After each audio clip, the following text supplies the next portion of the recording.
أعوذ بالله من الشيطان الرجيم. سورة الكهف مكية. بسم الله الرحمن الرحيم. الحمد لله الذي أنزل على عبده الكتاب ولم يجعل له عوجا قيما لينذر بأسا شديدا من لدنه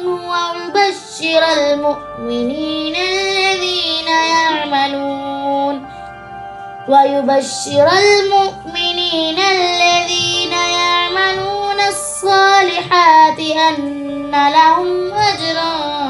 حسنا ماكثين فيه أبدا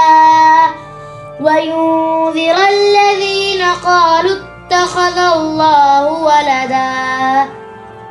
ما لهم به من علم ولا لآبائهم كبرت كلمة تخرج من أفواههم إن يقولون إلا كذبا فلعلك باخع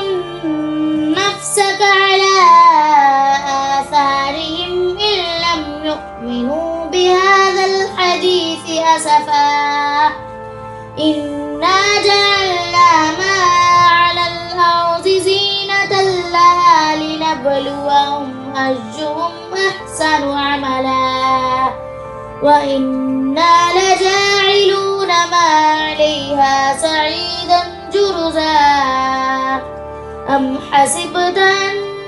أصحاب الكهف والرقيم كانوا من آياتنا عجبا إذ أوى الفتية إلى الكهف فقالوا ربنا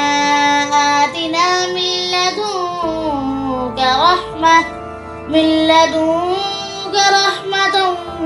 وهيئ لنا من أمرنا رشدا فضربنا على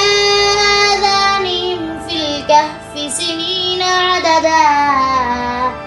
ثم بعثناهم لنعلم أي الحزبين أحصى لما لبثوا أمدا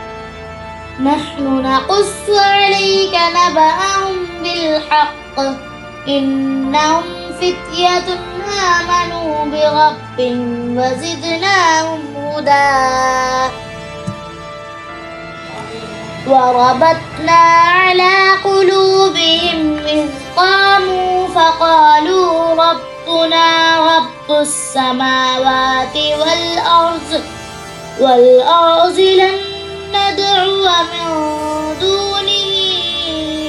إلها لقد قلنا إذا شططا هؤلاء قومنا اتخذوا من دونه آلهة لولا يأتون عليهم بسلطان بين